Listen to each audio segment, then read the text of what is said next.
Hello, Pisces people. So good to see you. You guys are my sister sign, so of the water signs, you're probably my favorite to do, and that is why I'm starting with you for this Virgo season forecast. I am going to continue doing the pre-polls just because I got no complaints, and I think it cuts out a lot of unnecessary video time. So by that, I just mean I went ahead and pulled the cards for you, so you're not sitting and watching me shuffle. Again, if that's something that you do want to see, let me know. Otherwise, I'm going to keep doing it this way because it's just much faster, and I can kind of really kind of interact with the cards and see what I feel like their message is for this specific reading. This is a general reading for all Pisces, so it's a little more specific than my first video, but it is still a general reading. There's a lot of Pisces, a lot of different things in your chart. When I do a reading, it's for either your sun sign, which is a sign that people generally know, or if it's your chart dominant sign. So whatever you have the most of in your birth chart. If you have any questions about that, let me know in the comments below. I'm starting with Pisces because it was most voted for on my Instagram. So that being said, let's get into it. Instagram in the description below. Check me out. Anyways. All right, Pisces. So for your first card, I asked what your focus was going to be going into Virgo season. Virgo season starts on the 23rd of August and goes on until September 22nd. Nine of Chalices is your card. You can see this guy. He's chilling. He's sitting on that bench. He's looking at his cups. There's a sunset. He's doing good. You're doing good going into this. You've got some new goals. You've got some things accomplished. You're feeling satisfied. You're feeling like you're at the end of this cycle, whatever it may be. You may have had a reoccurring relationship cycle that you feel like you're finally getting to the end of, or a work cycle, or just a personal cycle that you have had on repeat. It's finally kind of closing. You're feeling like you're getting control. You found an equilibrium. You know where you're at, you're grounded. This is an excellent way to feel. My advice with this card is snapshot this energy, this mood, this feeling. Keep a snapshot of it in your mind. Just as there are always good days ahead, there are always some harder days ahead as well, which makes it so important for us to remember how we feel during good moments. So when we have bad moments, we can recall, okay, yes, I feel bad right now, but I remember how I was feeling, and I know that it will come back to this at some point. So just keep a mental image of how you're feeling going into Virgo season, for if you need that in the future.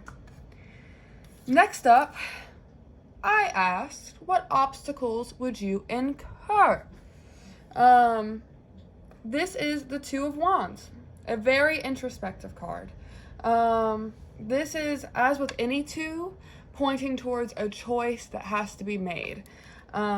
This card is pointing towards you're probably feeling in some area of your life, should I stay or should I go? I could be wrong. I think that your Leo season had something similar to this as well. I'm not entirely certain, but I'm pretty certain.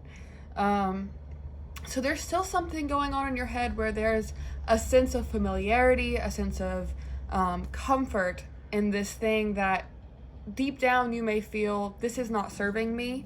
Deep down you feel like I need more than this. Deep down and in your intuition, you feel like you know that this comfort zone is not where you're going to find your bigger and better. Staying in this thing, whatever it is, whether it be a job or a person, or just, old habits or a living situation, I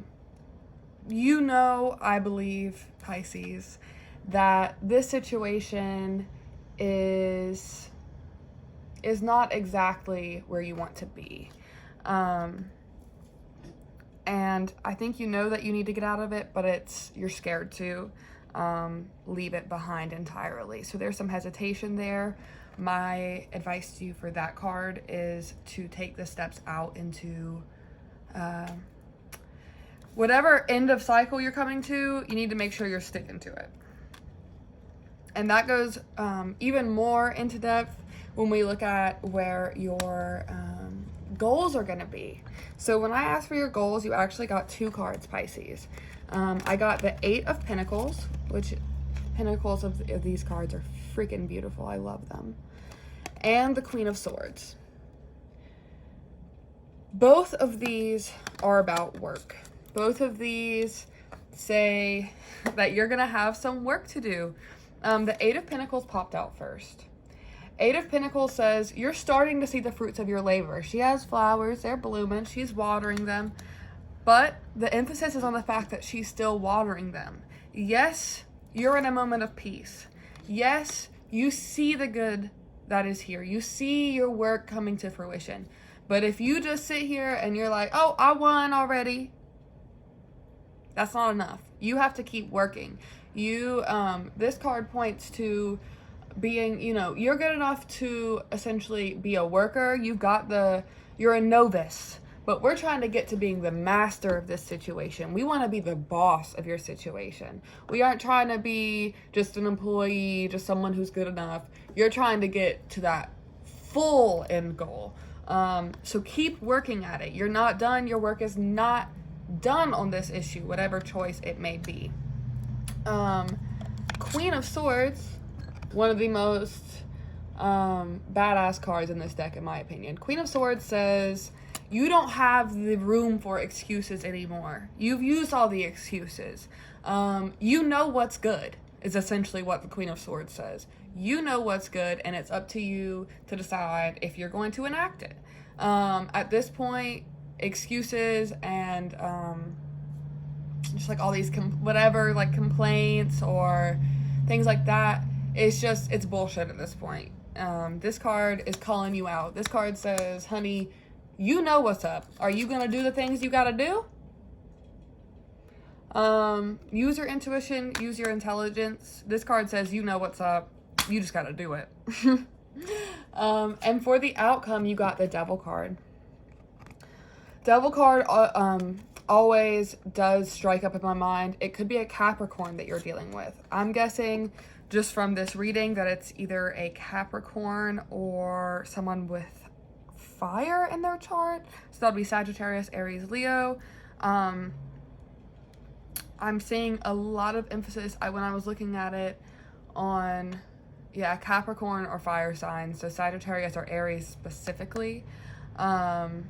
So I would guess Sagittarius, Aries, or Capricorn. Could be a Virgo because there is some earth energy in here. But I'm guessing it's Aries, Sagittarius, or Capricorn. Emphasis on Capricorn that you're dealing with. If you are dealing with a person, could be a boss, could be a partner. The Devil card makes me nervous for you, Pisces. I just really want to make sure you're doing this inner work because the Devil card points to almost allowing yourself to be fooled on purpose, entering a false reality or a delusion just for the sake of your comfort, which kind of points back to this Two of Wands. Like there's clearly this place that you're in right now that is familiar, older to you, you've been in it for a while. It's a place where you feel safe and you're not wanting to let it go. And it's like you're doing all this work and you're feeling like, you're at the end of a cycle. But the Devil card for your outcome or lessons learned, it doesn't mean that you're going to fail. It just means that, you're definitely going to be challenged in this way, and it's going to be hard for you to not walk into this false reality. It could be that the lesson learned is that you were in a false reality, because I was asking the cards, either the outcome or the lesson learned. So it could go either way. It's up to you whether this false reality will be your outcome or the lesson learned that you walk away from. That decision is ultimately in your hands, Pisces. And then lastly, I did do an oracle pull for you as well. So those are just my other cards. I love them as well. And I asked 2 questions. One, what energy will you be releasing? What energy is no longer serving you? What energy is no longer present with you? And then what energy should you be making room for? What energy should you be inviting into your life for Virgo season? The energy that you got for releasing was the Dragon Goddess. Dragon Goddess is all about luck, which makes me feel like maybe you've been riding on a wave of luck. You've had some wins, you've been doing pretty good. Again, back to the Nine of Chalices, you're having a moment of winning through this Leo season. This makes me feel like maybe your streak of luck is over. And you need to make room for it. You got the Initiation card, which again, I hate to tell you, is about work. It's about making active choices to get to where you want to go. The Initiation card is about also rituals and ceremonies in a way. You can kind of see by just like what this card looks like that it would be about that. Definitely a little satanic looking, but that's fine. The Initiation card also points to a new reality that you are in charge of creating, which is kind of what I was saying earlier. You might come out on the other end of Virgo season as someone that you don't even recognize. And I know that's only a month, but we can change rapidly as humans. It's time for you to take charge, Pisces, and create the reality that you want. There's no more room for excuses. There's no more room for this, staying in your place of comfort, your little dream world, your false reality. It's time to take charge, get a boss mentality, and move forward to who you are, not who you've been. So Pisces, get your boots on, get your game face on, and do your shit. Stop making excuses. Do your shit. I believe in you, Pisces. You got this, and I will see you next time. Be sure to like, comment, subscribe. Follow me on my Instagram. Follow me on my Twitter. And yeah, I love you guys. Thank you so much for supporting. Till next time.